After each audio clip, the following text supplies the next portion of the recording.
आज एक ऐसे डिजीज के बारे में चर्चा करने वाले हैं जो डिजीज ह्यूमन बॉडी को अफेक्ट कर दे तो उसकी जान भी जा सकती है। इट मीन्स वो उसके लिए बहुत ही खतरनाक डिजीज होती है। ये रोग या डिजीज जो मैं बोल रही हूँ ये है कोलोरेक्टल कैंसर। कोलोरेक्टल कैंसर के शुरुआती लक्षण क्या होते हैं और इसके ट्रीटमेंट क्या होते हैं और किन पर्सन में जो कोलोन रेक्टल प्रॉब्लम है वो देखने को मिलती है। कोलोन रेक्टल बेसिकली हमारे बॉडी के कौन से पार्ट में होता है, ओवरऑल सारी चीजें आज के इस वीडियो में मैं इन डिटेल से बताने वाली हूँ। अगर आप चैनल पे पहली बार विजिट कर रहे हैं तो चैनल को सब्सक्राइब जरूर कर लेना ताकि आपको आने वाले सारे वीडियोस के नोटिफिकेशन मिले और आप मेरे सारे वीडियोस को वॉच कर पाएंगे। फ्रेंड्स, कोलोरेक्टल कैंसर कैंसर नाम से आपको समझ में आ रहा होगा कि हम कहीं ना कहीं अपने किसी बॉडी के पार्ट के कैंसर की बात कर रहे हैं, पर यहाँ पे वर्ड है कोलोन रेक्टल। कोलोरेक्टल मतलब कि हमारा जो कोलोन होता है, मतलब इंटेस्टाइन होता है, उसे हम कोलोन बोलते हैं और उसे बावल भी कहा जाता है। तो कोलोन और रेक्टल, कोलोन क्या होता है, जो हमारा इंटेस्टाइन है उसका जो सारा फूड प्रोसेस होता है। इट मीन्स कि हमारे फूड में एंजाइम्स मिक्स हो रहे हैं, उसका जो न्यूट्रिएंट है वो एब्जॉर्ब हो रहा है। ये सारा काम कहाँ होता है? ये स्मॉल इंटेस्टाइन में होता है। मैक्सिमम वाटर का एब्जॉर्प्शन स्मॉल इंटेस्टाइन में होता है। तो जब स्मॉल इंटेस्टाइन से वो जो वेस्ट प्रोडक्ट एक तरीके से बन के सिग्मॉइड कोलोन से फिर रेक्टल में आते हैं, जो कि मल के रूप में हमारे शरीर से बाहर निकलता है। तो ये एक क्रिया जो है वो ह्यूमन बॉडी के अंदर चलती रहती है। तो जो कोलोन और रेक्टल मतलब कि रेक्टल पार्ट प्लस साथ के साथ कोलोन अगर कैंसर से अफेक्ट हो जाए तो इसे ही हम टर्म देते हैं कोलोरेक्टल कैंसर। तो कोलोरेक्टल कैंसर का डेफिनेशन तो आपने देख लिया। अब ये कैंसर क्या होता है?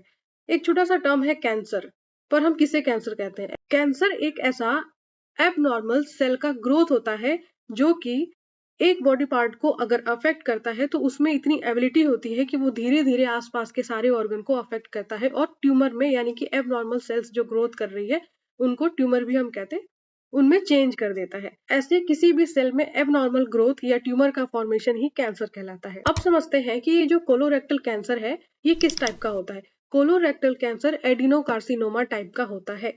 एडिनोकार्सिनोमा क्या होता है? अपने ना कैंसर के भी टाइप्स होते हैं, जैसे बेसल सेल कार्सिनोमा, एडिनोकार्सिनोमा। तो जो एडिनोकार्सिनोमा है वो हमारे ग्लैंडुलर सेल और जो म्यूकस प्रोड्यूस करने वाले सेल होते हैं उनको अफेक्ट करता है। अगर मैं इसे समझाऊं, जैसे एपिथेलियल सेल, हमारे किसी भी बॉडी पार्ट में जहाँ एपिथेलियल सेल पाए जाते हैं, अगर कोई भी कैंसरस सेल एपिथेलियल सेल को अफेक्ट करते हैं तो उसे हम एडिनोकार्सिनोमा कहते हैं। तो उसी तरीके से जो ये कोलोन रेक्टल कैंसर होता है वो एडिनोकार्सिनोमा टाइप का कैंसर होता है, क्योंकि ये हमारे म्यूकस प्रोड्यूस करने वाले सेल यानी एपिथेलियल सेल को अफेक्ट करता है। अब बात करते हैं इंसिडेंस की, मतलब ये जो घटना है किसके में देखी जा सकती है। जैसे इंक्रीज एज, बढ़ती उम्र के साथ बहुत सारी प्रॉब्लम आती है, तो एज एक फैक्टर होता है जिसमें कि कोलोरेक्टल कैंसर देखे जा सकते हैं।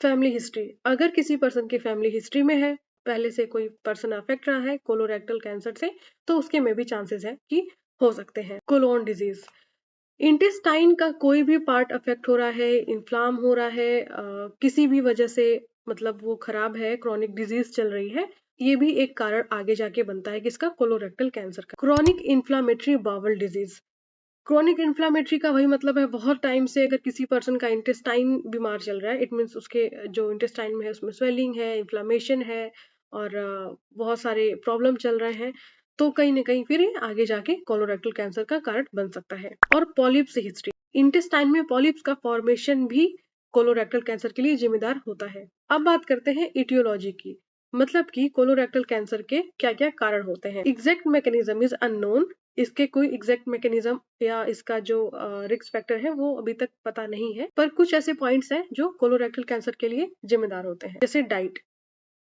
मोस्ट कॉमन है डाइट। हम क्या खा रहे हैं, हमारे बॉडी से हमारा डाइजेशन सिस्टम उसको अच्छे से डाइजेस्ट कर पा रहा है या नहीं, बॉडी से बाहर कर पा रहा है या नहीं, ये भी मैटर करता है। तो डाइट एक सबसे पहला इटियोलॉजी है। क्रॉनिक कॉन्स्टिपेशन, लंबे समय से किसी को कॉन्स्टिपेशन रह रहा है, बहुत टाइम से चल रहा है, 7 साल 8 साल ऐसे वो कॉन्स्टिपेशन से सफर कर रहा है, तो इसे हम क्रॉनिक कॉन्स्टिपेशन कहते हैं। कॉन्स्टिपेशन का हिंदी होता है कब्ज। अगर बहुत लंबे समय से किसी को कब्ज है, पेट साफ नहीं हो रहा है, डेली रूटीन में वो वॉशरूम नहीं जाता, पेट साफ नहीं होता, तो ये भी एक रीजन होता है। Bacteria release some toxic product in intestine, मैं इसको नॉर्मल लैंग्वेज में अगर समझाऊं कि डेली बेसिस पे अगर उसका पेट साफ नहीं हो रहा है, मतलब जो वेस्ट प्रोडक्ट बॉडी में जो बन रहे हैं वो बॉडी से बाहर नहीं जा रहे हैं, वो सारे कहाँ अक्यूमुलेट होंगे? वो हमारे रेक्टल पार्ट यानी कि इंटेस्टाइन और रेक्टल में ही इकट्ठा रहेंगे। तो कोई भी वेस्ट प्रोडक्ट जब हमारा बॉडी के अंदर बहुत लंबे टाइम से एकत्र है यानी कि अक्यूमुलेट होके वहां पे पड़ा हुआ है, तो वो क्या करेंगे? बैक्टीरिया तो ग्रोथ करेंगे ही, साथ के साथ कुछ टॉक्सिक प्रोडक्ट भी वहां रिलीज होंगे। तो जिनकी वजह से क्या होता है, आगे जाके ये कोलोरेक्टल कैंसर के लिए जिम्मेदार होते हैं। नेक्स्ट पॉइंट है अल्सरेटिव कोलाइटिस। अल्सरेटिव कोलाइटिस मतलब कि कोलोन में अल्सर का पाया जाना। ये कैसे डायग्नोस होता है? ये होता है कोलोनोस्कोपी से। कोलोनोस्कोपी के ऊपर भी मैंने वीडियो बनाई है इन डिटेल से। अगर आपको उसके बारे में सारी जानकारी चाहिए तो इस वीडियो के डिस्क्रिप्शन में उसका लिंक मिल जाएगा, वहां से आप मेरे कोलोनोस्कोपी वाले वीडियोस को भी वॉच कर सकते हैं।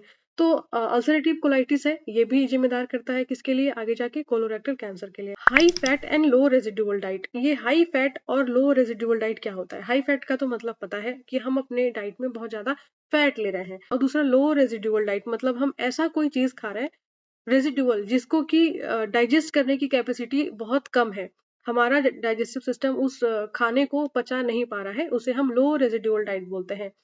जब भी किसी पर्सन को कॉन्स्टिपेशन होता है तो उसे डॉक्टर बोलते हैं आप हाई फाइबर डाइट लीजिए, आप फ्रूट्स खाइए, वेजिटेबल खाइए, आप ज्यादा से ज्यादा पानी पीजिए। तो अगर हमारे डाइट में ये सारी चीजें इंक्लूड नहीं है तो उसे हम लो रेजिडुअल डाइट के अंदर रखते हैं। ये सारे इटियोलॉजी हैं, ये सारे कारण हैं जो कोलोरेक्टल कैंसर के लिए जिम्मेदार होते हैं। अगर हम इंटेस्टाइन की एनाटॉमी को समझें, जैसे ascending colon, descending colon, sigmoid colon, ऐसे ऐसे जो कोलॉन के टाइप्स होते हैं, तो कभी भी अगर हमसे एग्जाम में ये पूछता है कि ऐसा कौन सा पार्ट है इंटेस्टाइन का जो कि सबसे ज्यादा कैंसर के लिए जिम्मेदार होता है, तो हमारा आंसर होगा रेक्टल कैंसर।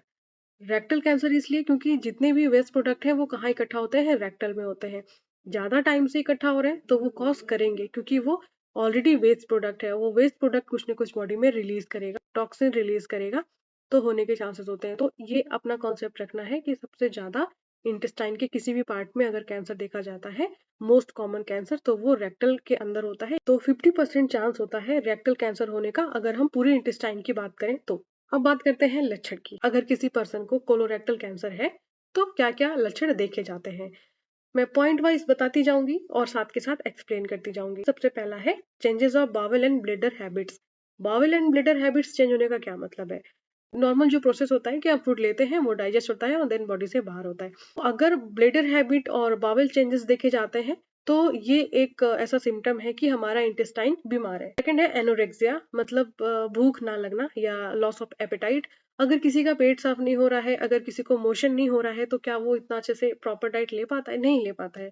तो इसे हम बोलते हैं एनोरेक्सिया, मतलब लॉस ऑफ एपेटाइट। नेक्स्ट है वेट लॉस। अगर बॉडी का डाइजेस्टिव सिस्टम अफेक्ट हुआ ही है तो वेट लॉस तो देखा जाएगा। नेक्स्ट है एनीमिया।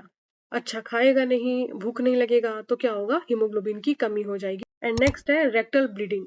रेक्टल ब्लीडिंग मतलब कि रेक्टल पार्ट है, वहां से क्या होगा? ब्लीडिंग देखने को मिलेगा। पाल्पेट मास, यानी कि उसका जो एनल एरिया है वहां पे उसे पाल्पेबल मास महसूस होगा, ठीक है, कुछ उभरा हुआ सा मास महसूस होगा। डल एब्डोमिनल पेन, थोड़ा पेशेंट को एब्डोमिनल पेन भी महसूस हो सकता है। एंड नेक्स्ट है क्रैम्प्स, यानी कि इंटेस्टाइन अगर अफेक्ट हो रहा है, डिजीज है, किसी न किसी चीज से सफर कर रहा है, तो अजीब से क्रैम्प्स आएंगे जो कि वो पेनफुल क्रैम्प्स हो सकता है। नेक्स्ट सिम्टम है हिमेटोचीजिया। हिमेटोचीजिया का मतलब होता है स्टूल में ब्लड का पाया जाना। तो ये सारे लक्षण हैं जो मैंने एक के बाद एक बताए हैं, ये कोलोरेक्टल कैंसर वाले पेशेंट के अंदर देखे जाते हैं। अगर किसी पर्सन को कोलोरेक्टल कैंसर होगा भी तो उसे कैसे डायग्नोज करेंगे, क्या क्या जांच करेंगे जो हमें ये पता लगेगा कि पेशेंट कोलोरेक्टल कैंसर से अफेक्टेड? सबसे पहला डिजिटल रेक्टल फिंगर टेस्ट। ये एक टेस्ट होता है डिजिटल रेक्टल फिंगर टेस्ट, जिससे कि हम कोलोरेक्टल कैंसर का पता लगा सकते हैं। एंड सेकंड जांच जो होती है वो है स्टूल टेस्ट, यानी कि ऑकल्ट ब्लड टेस्ट। स्टूल की जांच करके पता लगाया जा सकता है कि पेशेंट कैंसर से अफेक्टेड है या नहीं है। And carcinoembryonic antigen test. अगर carcinoembryonic antigen test increase मिला है तो ये इंडिकेट करता है कि कोलोरेक्टल कैंसर से पेशेंट अफेक्टेड है। अगर carcinoembryonic antigen test decrease मिलता है तो it means patient colorectal cancer से अफेक्टेड नहीं है। एंड नेक्स्ट होता है कोलोनोस्कोपी।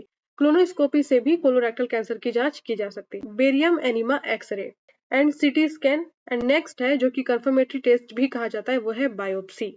तो ये सारे ऐसे जांच है जिनको करने के बाद एक पेशेंट के अंदर ये डायग्नोस हो जाता है कि उसे कोलोरेक्टल कैंसर है या नहीं है। अब बात करते हैं मैनेजमेंट की। अगर पेशेंट में कोलोरेक्टल कैंसर है तो ये कैसे मैनेज किया जाता है, इसके क्या क्या ट्रीटमेंट है। प्राइमरी मैनेजमेंट होता है सर्जिकल मैनेजमेंट, यानी कि कोलोन में, अपने इंटेस्टाइन में जो भी पार्ट अफेक्टेड है कैंसर से, उनको कट करके शरीर से बाहर कर दिया जाता है। सेकेंड होता है कीमोथेरेपी, जो कि आप सभी जानते होंगे कि कैंसर वाले पेशेंट में कीमोथेरेपी एंड रेडिएशन थेरेपी दिया जाता है। एंड नेक्स्ट है सिगमेंटल रिसेक्शन विथ एनास्मोसिस।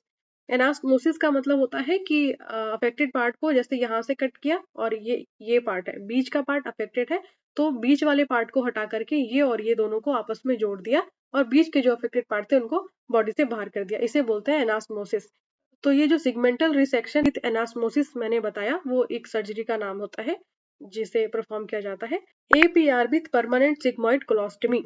एपीआर का मतलब होता है abdominal perineal resection. Abdominal perineal resection, इसके द्वारा सिग्मॉइडल कोलोस्टमी की जाती है। पेशेंट की कोलोस्टमी बैग लगाया जाता है। कोलोस्टमी करने के बाद फिर उसमें जितने मतलब वेस्ट प्रोडक्ट है, जो मल होता है, वो क्या होता है, कोलोस्टमी बैग में आता है।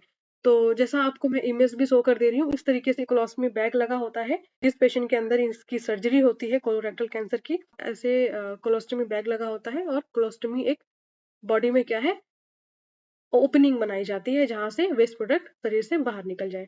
तो ये थे इसके कुछ मैनेजमेंट। और मैंने जैसा बताया डायग्नोसिस, इसमें क्या क्या टेस्ट किए जाते हैं, इसके क्या क्या लक्षण होते हैं और क्या क्या कारण होते हैं और क्या होता है कोलोरेक्टल कैंसर। आई होप आपको ये छोटी सी जानकारी मेरे इस चैनल पे अच्छी लगी होगी। अगर आपको वीडियो पसंद आया तो आप मुझे कमेंट करना ना भूलें और आज ही जुड़ जाए मेरे चैनल के साथ, ताकि नेक्स्ट जितनी भी वीडियो मिलेंगी वो सारे आप वॉच कर पाओगे। अभी के लिए सिर्फ इतना ही, फिर मिलेंगे ऐसे अपने नेक्स्ट वीडियो में। तब तक के लिए टेक केयर, बाय बाय।